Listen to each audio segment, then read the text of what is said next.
CGPSC mains paper 6 part 1 दर्शन शास्त्र में आज हम पहले चैप्टर पर बात करेंगे और पहला चैप्टर कहता है कि दर्शन का स्वरूप क्या होता है।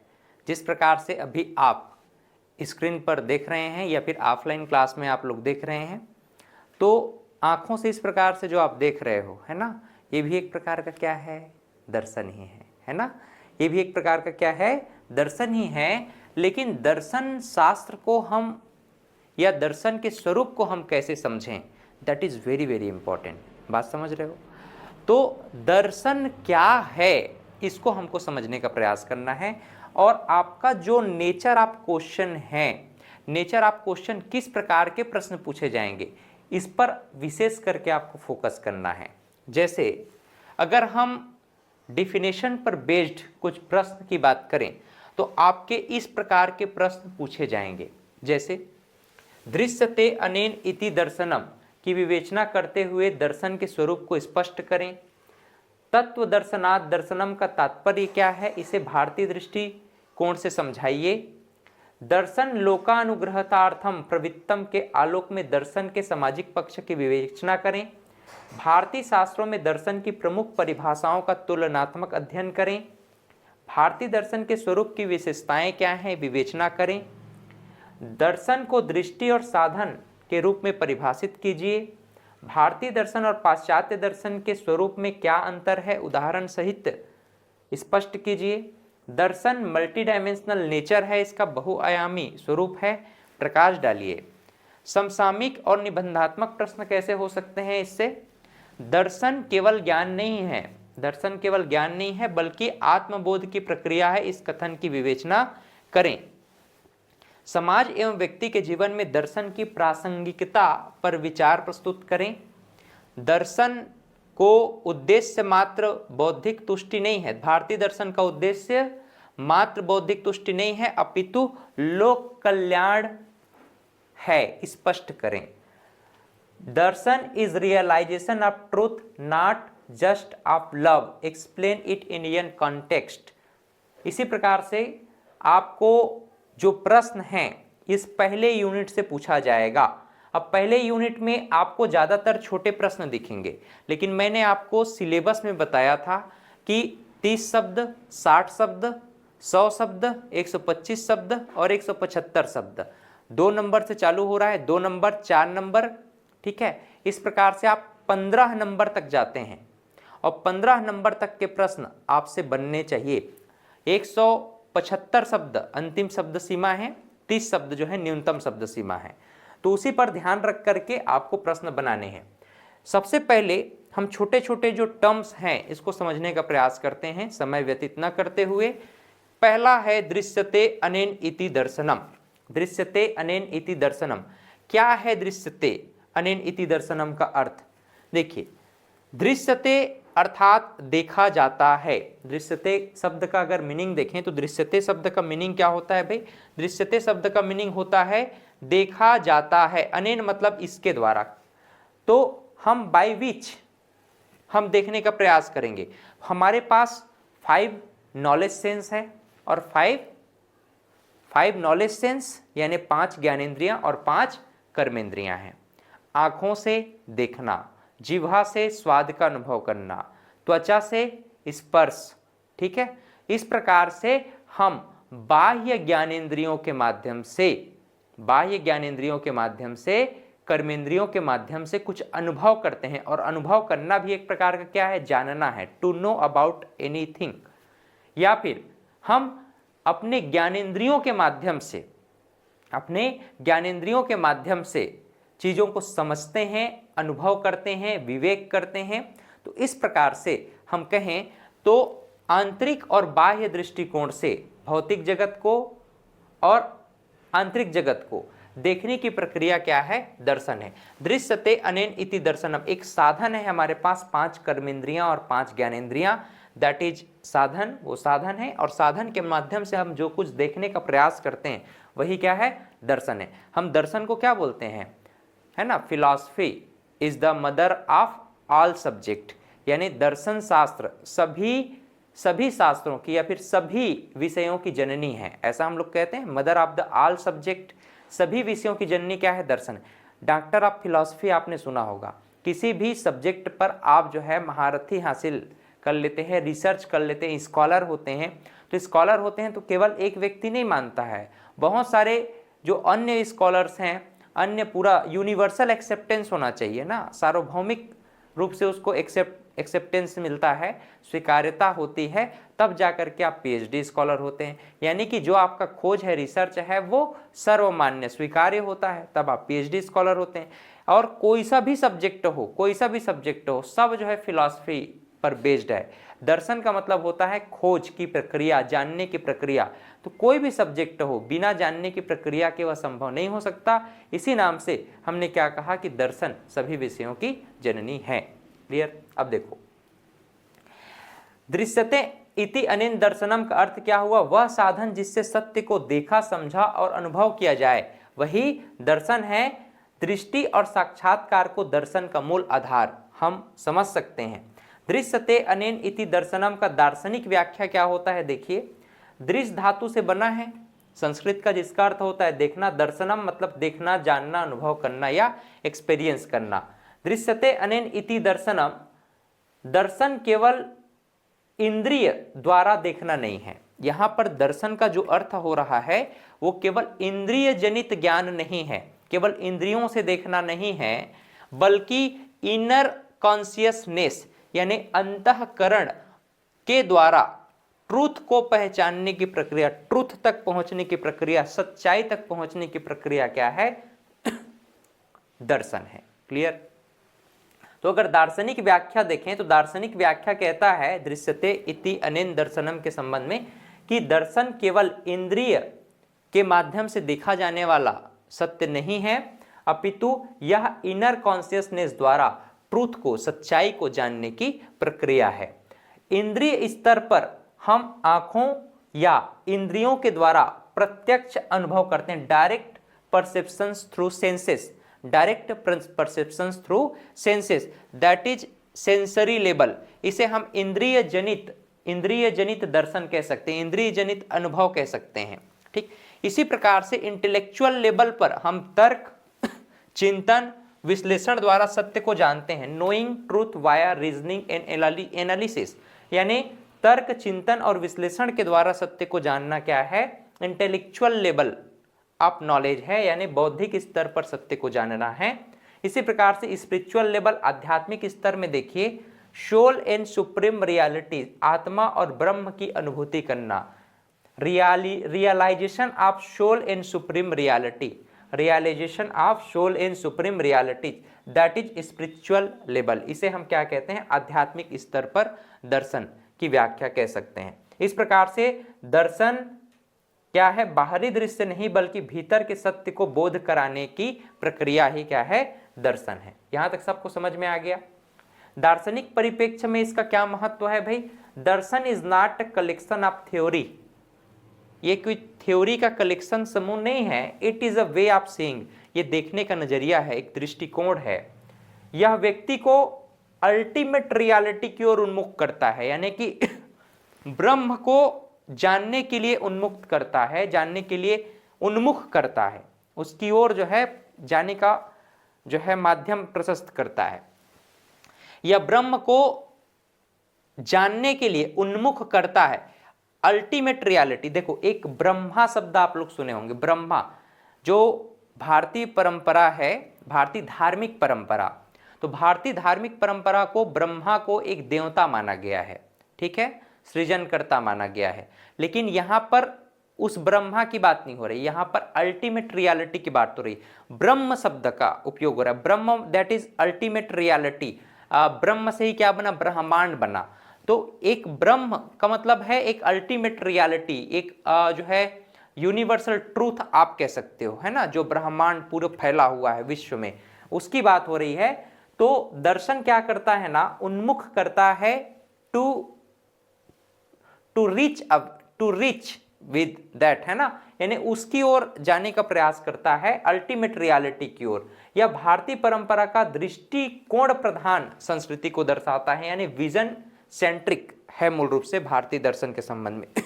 देखो अभी हम लोग पढ़ेंगे वेस्टर्न फिलॉसफी और इंडियन फिलॉसफी में मेन डिफरेंसेस क्या हैं, तो आप लोग को और क्लियर होगा। दर्शन मूल रूप से हमको क्या देता है, विजन, विजडम और रियलाइजेशन।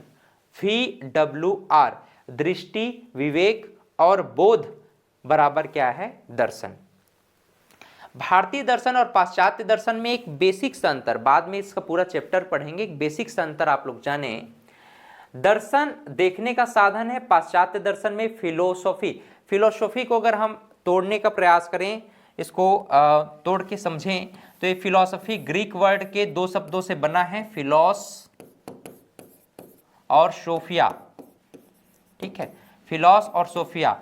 फिलोस और सोफिया, सोफिया का मतलब है लव, ठीक है, और फिलोस का मतलब है नॉलेज। तो नॉलेज के प्रति प्रेम यानी ज्ञान के प्रति प्रेम क्या है, फिलॉसफी है।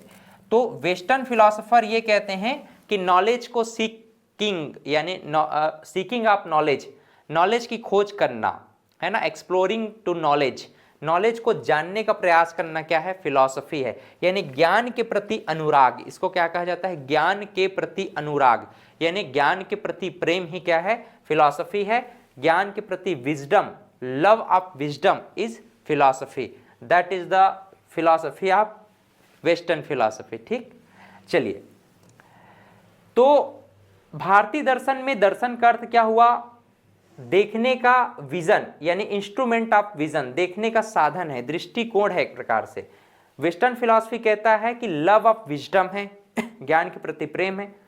भारतीय दर्शन कहता है रियलाइजेशन ऑफ ट्रूथ यानी सत्य की अनुभूति करना, अंतिम में सेल्वेशन, मोक्ष तक ले जाता है ये। एनालिसिस ऑफ ट्रूथ, सत्य की विवेचना करता है, ये सत्य की अनुभूति, आत्मा क्या है, आत्म साक्षात्कार क्या है, सेल्फ रियलाइजेशन क्या है, ये रियलाइजेशन की बात करता है भारतीय दर्शन।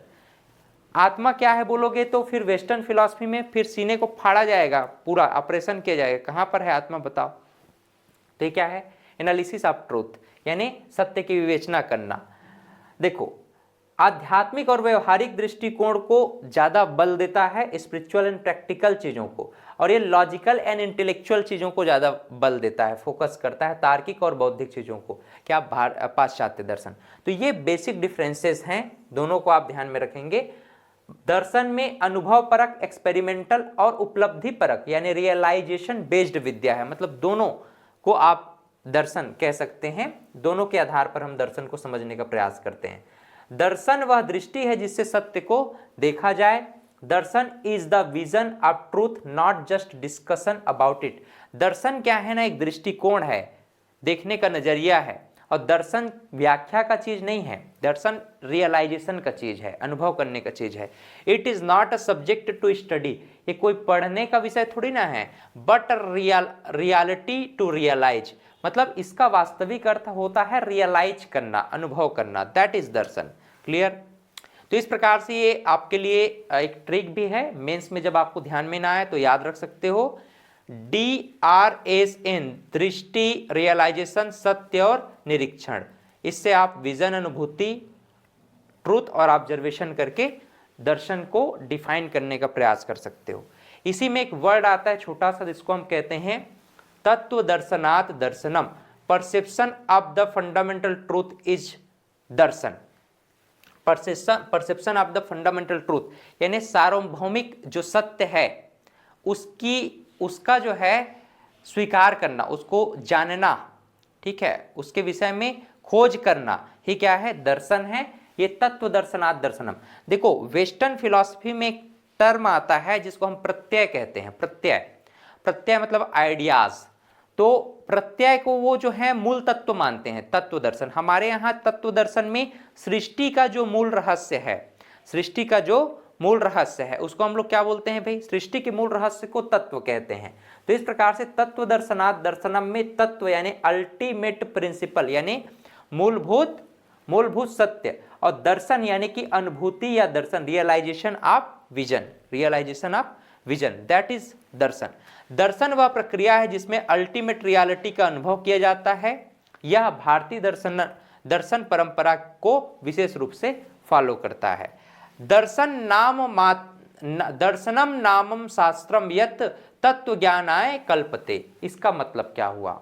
ठीक है, ये 2 नंबर में फिर इसका प्रश्न पूछा जा सकता है। दर्शनम नाम शास्त्रम यत् तत्व ज्ञानाय कल्पते, क्या है इसका मतलब? Darshan is that scripture which leads to knowledge of the ultimate truth.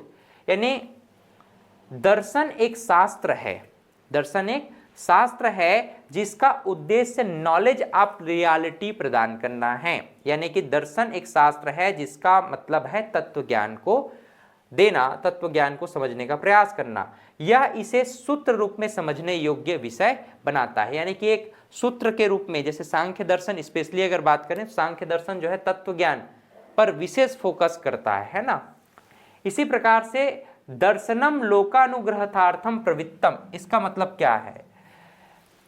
ये वाचस्पति मिश्र के तत्वय सारथी से इस टर्म को लिया गया है। दर्शनम लोकानुग्रहार्थम प्रवृत्तम, darshan is meant for the welfare of people. इसका मतलब ये है, दर्शन का अर्थ क्या हुआ? लोक हिताय होना चाहिए, लोगों के हित में किया गया जो दृष्टिकोण होगा, कार्य होगा, वही हमारा दर्शन है। दर्शन का उद्देश्य केवल व्यक्तिगत ज्ञान नहीं बल्कि समाज के लिए कल्याण का भाव रखना है। यह दर्शन सामाजिक उद्देश्य से हमको जोड़ता है, ये इसका अर्थ हुआ। इसी प्रकार से दृष्टम शास्त्रम यत दर्शनम, इस शब्द का मतलब क्या हुआ? दृष्टम शास्त्रम यत दर्शनम, that which is directly pursued and realized in darshan. जो दर्शन केवल तर्क नहीं है बल्कि अनुभूति और प्रत्यक्ष ज्ञान है, हम अनुभव करते हैं वह प्रत्यक्ष ज्ञान के रूप में। यह परिभाषा इसे एक्सपेरिमेंटल विषय बनाता है। ये जो दृष्टम शास्त्रम यत दर्शनम, यानी दर्शन कोई तर्क नहीं है, लॉजिक नहीं है, दर्शन जो है रियलाइजेशन है और एक प्रकार से परस्यूड नॉलेज है या ना, मतलब कि प्रत्यक्ष ज्ञान है। तो ये चीजें क्या करती हैं? अनुभूति और प्रत्यक्ष ज्ञान हमको एक्सपेरिमेंटल बनाती है। तो दर्शन को एक्सपेरिमेंटल इस टर्म से बनाया जा सकता है। एक प्रश्न आपसे घुमा के किया जा सकता है, क्या प्रश्न बन सकता है?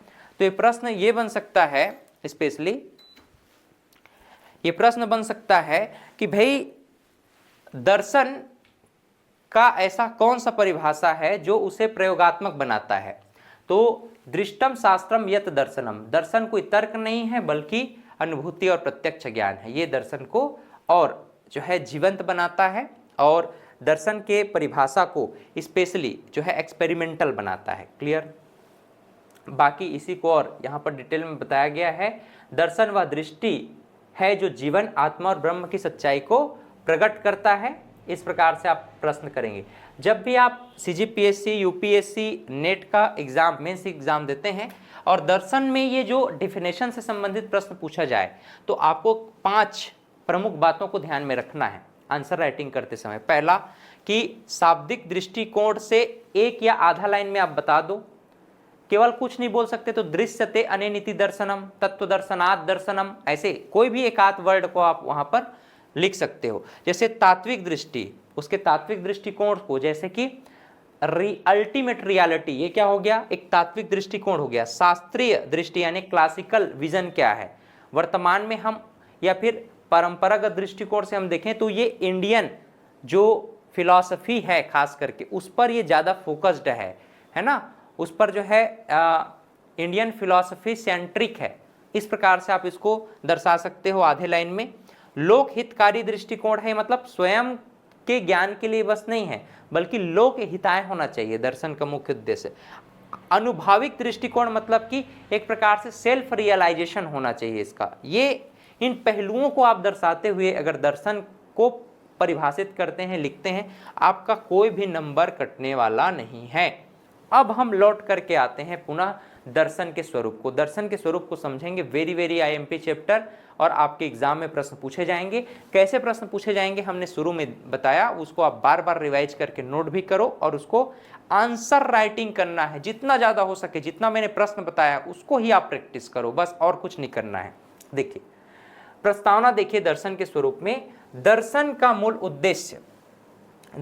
मूल उद्देश्य होता है सत्य, ज्ञान, तर्क और अस्तित्व की खोज करना। दर्शन का, फिलॉसफी का मूल पर्पस क्या है? Truth, knowledge, logic and existence की खोज करना, यानी सत्य, ज्ञान तर्क, लॉजिक का खोज करना ही क्या है, दर्शन है। यह केवल विचारों की चर्चा नहीं है, यह केवल विचारों की चर्चा नहीं है, अपितु जीवन के गूढ़ प्रश्नों यानी कॉम्प्लेक्स जो डाइवर्स क्वेश्चंस हैं उसके समाधान के लिए logical, ethical and spiritual vision है। यानी कि दर्शन का मूल उद्देश्य क्या है, truth, knowledge, logic and existence तक पहुंचना।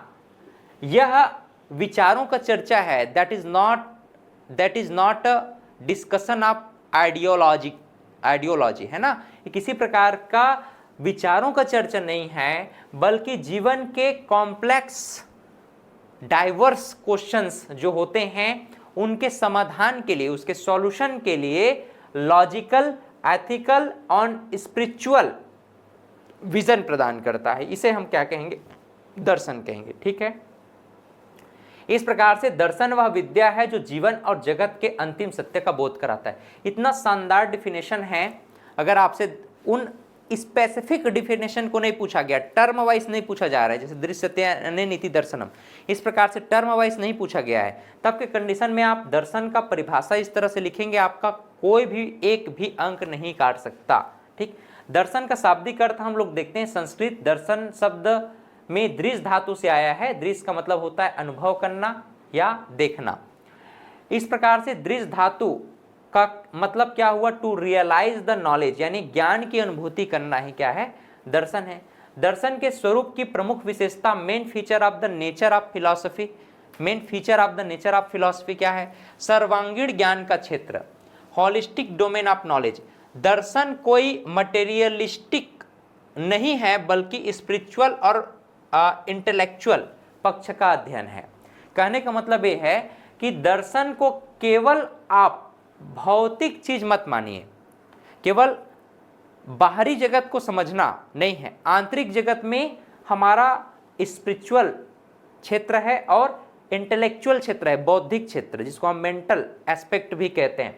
तो दर्शन के स्वरूप की प्रमुख विशेषता क्या है, प्रमुख विशेषता अगर पूछा जाएगा, दर्शन की प्रमुख विशेषताओं को लिखिए, तो आप क्या कहेंगे, ये सर्वांगीण ज्ञान का क्षेत्र है, होलिस्टिक डोमेन ऑफ नॉलेज, यानी दर्शन केवल भौतिक नहीं बल्कि स्पिरिचुअल एंड इंटेलेक्चुअल एस्पेक्ट को समझने का प्रयास करता है, अध्ययन करता है।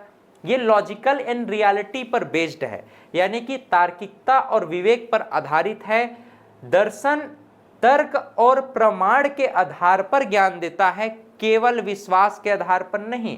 यानी दर्शन में तर्क भी छिपा है और प्रमाण भी छिपा है, लॉजिक भी है और रेशनैलिटी भी है। तो रेशनैलिटी भी है और लॉजिक भी है, तो दोनों के आधार पर दर्शन जो है किसी पक्ष पर पहुंचता है, किसी रिजल्ट पर पहुंचता है। ठीक है, ये केवल विश्वास पर फॉलो नहीं कर सकते, इसको मूल कारणों की खोज करता है, सर्च फॉर अल्टीमेट कॉजेज, यानी कि यह क्यों, कैसे, किस प्रकार से, ऐसा जो प्रश्न आता है कि मेरा जन्म क्यों हुआ, किस लिए हुआ, मैं जन्म से पहले कहाँ था, जन्म के बाद कहाँ जाऊंगा, इस सृष्टि की रचना कैसे हुई होगी, इस प्रकार का जो तात्विक प्रश्न है। ठीक है, मेटाफिजिक्स बोलते हैं इसको हम, तत्व शास्त्र या तत्व ज्ञान, मेटाफिजिक्स। तो ये जो मेटाफिजिक्स वाले प्रश्न हैं, तत्व ज्ञान वाले प्रश्न हैं, क्या, क्यों, कैसे, इसकी कारणों की मुख्य रूप से खोज करने का काम दर्शन का है, ये भी इसका महत्व है। जीवन का उद्देश्य क्या है, what is the purpose of life, है ना। अच्छा, मूल्य आधारित चिंतन, value oriented thinking, ethical, regional, truthness and सौंदर्य, एस्थेटिक्स जैसे मूल्यों पर मूल रूप से दर्शन केंद्रित होता है। नैतिकता, धर्म, सत्य और सौंदर्य जैसे मूल्यों पर धर्म केंद्रित होता है। व्यापक दृष्टिकोण देखिए, यूनिवर्सल आउटलुक क्या हो सकता है। तो दर्शन किसी एक धर्म, देश, समय तक सीमित नहीं होता, ये यूनिवर्सल होता है। कोई भी देश, कोई भी समय, कोई भी कालक्रम दर्शन को बांध नहीं सकता, अपितु दर्शन का जो क्षेत्र है वह सार्वभौमिक होगा, दर्शन का क्षेत्र जो है यूनिवर्सल होता है। ठीक है, दर्शन के स्वरूप के डिफरेंट डायमेंशंस हो सकते हैं। There are so many dimensions in so many dimension of the nature of philosophy, यानी कि दर्शन के स्वरूप के अनेक आयाम हो सकते हैं, डायमेंशंस हो सकते हैं, जैसे कि एक इंटेलेक्चुअल या मेंटल डायमेंशन हो सकता है, इसको हम इंटेलेक्चुअल या मेंटल डायमेंशन कहते हैं, यानी बौद्धिक आयाम।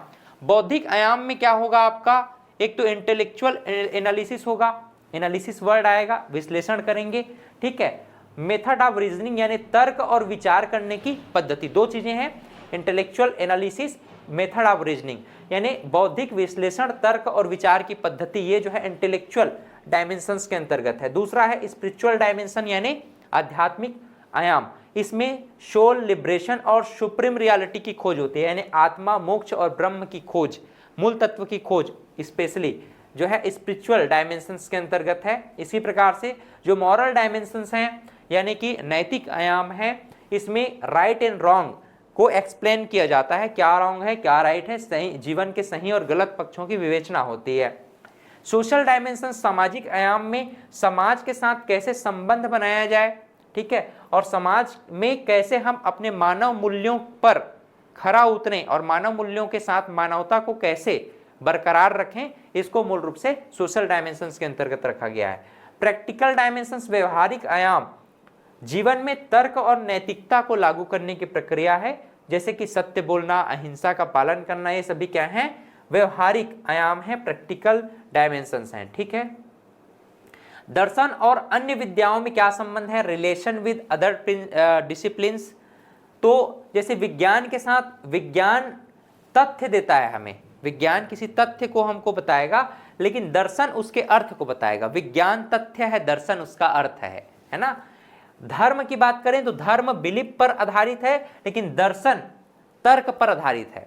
बिना तर्क के किसी भी धर्म को नहीं मानना चाहिए, धर्मांधता नहीं करनी चाहिए। कला की बात करें तो कला सौंदर्य को रचती है और सौंदर्य की व्याख्या करने का पावर किसके पास है, दर्शन के पास है। मनोविज्ञान मन के व्यवहार का अध्ययन करता है और दर्शन आत्मा के अस्तित्व का खोज कर डालता है ना। तो इस प्रकार से इन दोनों में मुख्य अंतर है। दर्शन के स्वरूप की मुख्य विशेषताएं क्या है, अभी मैंने बताया कि ये आदर्शवादी दृष्टिकोण, आइडियलिस्टिक व्यू, जैसे दर्शन का कार्य उच्च मूल्यों पर, हायर वैल्यूज की खोज करना है। प्लेटो का आदर्श राज्य, 4 प्रकार के इन्होंने आदर्श राज्य के संबंध में बताया था। यथार्थवादी दृष्टिकोण, रियलिस्टिक व्यू, यानी दर्शन वस्तुओं और घटनाओं की वास्तविकता को समझाने का प्रयास करता है। अरस्तु का जो मटेरियलिज्म है, पदार्थवाद है, ये मूल रूप से यथार्थवादी रियलिस्टिक व्यू को दर्शाने का प्रयास करता है। प्रयोगवादी दृष्टिकोण है ना, दर्शन को जीवन में उपयोगी बनाना, जो काम आए वही सत्य है। जॉन डीव है ना, जॉन डीवी बोलते हैं इनको, तो जॉन डीवी के शिक्षा पर आधारित जो दर्शन है, जो वे प्रयोगवादी दृष्टिकोण को दर्शाता है। इस प्रकार से हम कह सकते हैं कि दर्शन एक बहुआयामी, तार्किक और मूल्यपरक विषय है, जो व्यक्ति को न केवल ज्ञान देता है बल्कि जीवन जीने की कला भी सिखाता है। यह सेल्फ रियलाइजेशन और सेल्फ रिफ्लेक्शन, आत्मनिरीक्षण और आत्मबोध का मार्ग दिखाता है। Philosophy is not just to know the truth but to become the truth. ये जो है दर्शन केवल सत्य को जानना नहीं है, बल्कि सत्य हो जाने की प्रक्रिया है। सत्य को जानना नहीं बल्कि सत्य हो जाने की प्रक्रिया क्या है, ट्रूथ हो जाने की प्रक्रिया क्या है, दर्शन है। ठीक, ताल एम भी करके याद रख सकते हो, इसको याद रखने के टी मीन्स तर्क, ए मीन्स आत्मपरक है ना, सेल्फ रिफ्लेक्शन बोलते हैं इसको अंग्रेजी में। ए मीन्स जो है आचरण, ethics. L means logic and reasoning भी आप देख सकते हो, लॉजिक एंड रीजनिंग भी, और लैंग्वेज भी बोल सकते हो। एम मीन्स मूल कारण, इसको हम मटेरियलिस्टिक या मेटाफिजिक्स आप कह सकते हो। एम मीन्स मेटाफिजिक्स भी कह सकते हो है ना। वी मीन्स विश्वव्यापी दृष्टिकोण या यूनिवर्सल व्यू। इस प्रकार से आप इसको ध्यान में रख सकते हैं। ठीक, हमारा जो नेक्स्ट क्लास होगा, नेक्स्ट जब भी हम लोग डिस्कस करेंगे धर्म और संस्कृति से दर्शन का क्या संबंध है, और इसके जस्ट बाद हम लोग बात करेंगे कि भारतीय दर्शन और पाश्चात्य दर्शन में क्या अंतर है। तो अभी हम लोगों ने क्या पढ़ा, आप लोग देख लीजिए। अभी हमने पढ़ा दर्शन क्या होता है, दर्शन की मुख्य विशेषता कौन कौन सी है, और दर्शन के आयाम, डायमेंशंस कौन कौन से हैं। और इसी के आधार पर जितने भी हमने अभी आपको क्वेश्चंस बताए हैं, उन क्वेश्चंस को बार बार आपको रिवीजन करना है, बार बार पढ़ना है, और तब जाकर के आपका आंसर राइटिंग बेटर हो पाएगा। फ्रीक्वेंट टाइम, जितना मैंने पढ़ाया है उसको आप फ्रीक्वेंट टाइम देखिए और बार बार रिवीजन करिए। जितना भी हमने क्वेश्चन आपको सजेस्ट किया है, सारे क्वेश्चंस को लिखने का प्रयास करना है। 30 शब्द से लेकर के 175 शब्द तक लिखने का प्रयास करना है।